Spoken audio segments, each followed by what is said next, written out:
Hello everyone. Once again, welcome to my show Kadi Pata presents Experts Time with Diksha Aswani.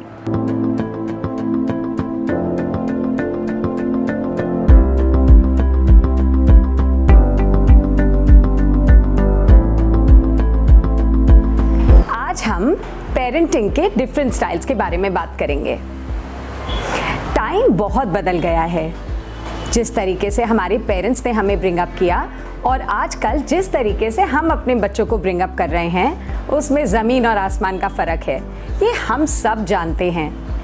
पर parenting के different styles को आज discuss करके मैं आपको इस चीज़ की तरफ आपका ध्यान बटाना चाहती हूँ कि आप नोटिस करिए कितनी बार हम अपने बच्चों को कंपेयर करते हैं, लेबल करते हैं कि हमारा बच्चा हमसे ठीक से बात नहीं करता, उल्टे जवाब देता है, रिबेलियस हो गया है, बदतमीज़ हो गया है।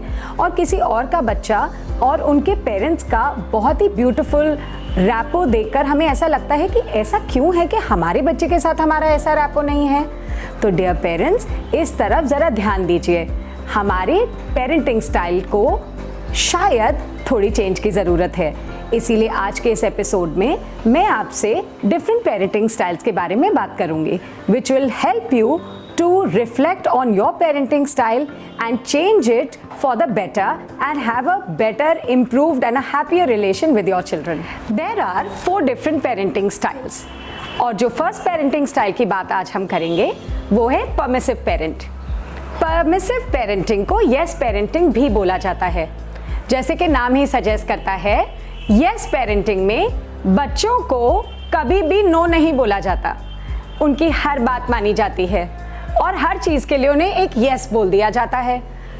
जब बच्चे बड़े हो जाते हैं और पेरेंट्स ये रियलाइज़ करते हैं कि उनके बच्चे बहुत ज़्यादा स्पॉइल्ड हो रहे हैं या बहुत ज़्यादा पैम्पर्ड हो गए हैं, जब तक वो उन्हें ना बोलने की कोशिश भी करते हैं, गाड़ी छूट चुकी होती है। क्योंकि बच्चे ना सुनने के आदी ही नहीं होते।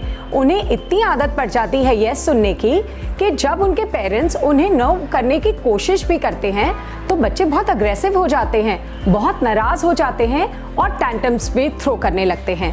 तो ज़रूर रिफ्लेक्ट करके देखिएगा, क्या आप यस पेरेंटिंग के कैटेगरी में आते हैं या नहीं।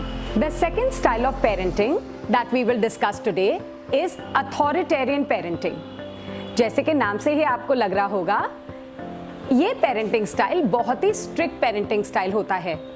इसमें बच्चे अपने पेरेंट्स से किसी भी टाइप की परमिशन लेने के लिए बहुत हेजिटेट करते हैं, क्योंकि पेरेंट्स का मोस्टली एक ही जवाब होता है, मैंने मना कर दिया मतलब मना कर दिया। No means no. बट एक चीज़ देखी गई है कि इस पेरेंटिंग स्टाइल के जो बच्चे होते हैं वो बहुत अंडर कॉन्फिडेंट होते हैं। उन्हें अपने ऊपर बहुत डाउट होता है, क्योंकि वो कोई भी डिसीजन लेने से पहले दूसरे का अप्रूवल सीक करते हैं। दूसरे, यहाँ मेरा मतलब है पेरेंट्स का या घर में और किसी बड़े का। और इस अंडर कॉन्फिडेंस की वजह से बच्चे कई बार अपने कैपेबिलिटीज को डाउट करने लगते हैं, जो उनके लिए फ्यूचर में एक प्रॉब्लम क्रिएट कर सकता है।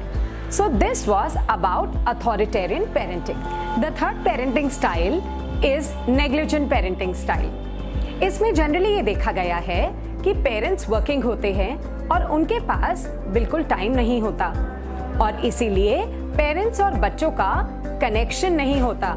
The parents are not involved in the daily life of the child. उनकी छोटी छोटी बातों में, उनके स्कूल, उनके फ्रेंड से रिलेटेड बातों में पेरेंट्स का इन्वॉल्वमेंट बहुत कम होता है और इसीलिए उनका कनेक्शन या बॉन्ड बहुत ही वीक होता है। इसीलिए इसको नेग्लिजेंट पेरेंटिंग स्टाइल भी बोला गया है। The fourth parenting style that we will discuss today is democratic parenting. Democratic parenting को आइडियल पेरेंटिंग स्टाइल भी कहा गया है। ये आइडियल क्यों है? क्योंकि इसमें बच्चे को पूरी लिबर्टी दी जाती है अपने आइडियाज़ को पुट अप करने के लिए। उनका अपने पेरेंट्स के साथ एक बहुत ही फ्रेंडली रैपो होता है, जिसमें कि बच्चे को डिसीजन मेकिंग प्रोसेस में इंक्लूड किया जाता है। उनके आइडियाज़ की रिस्पेक्ट की जाती है, जिससे बच्चे का सेल्फ कॉन्फिडेंस बहुत बूस्टअप होता है।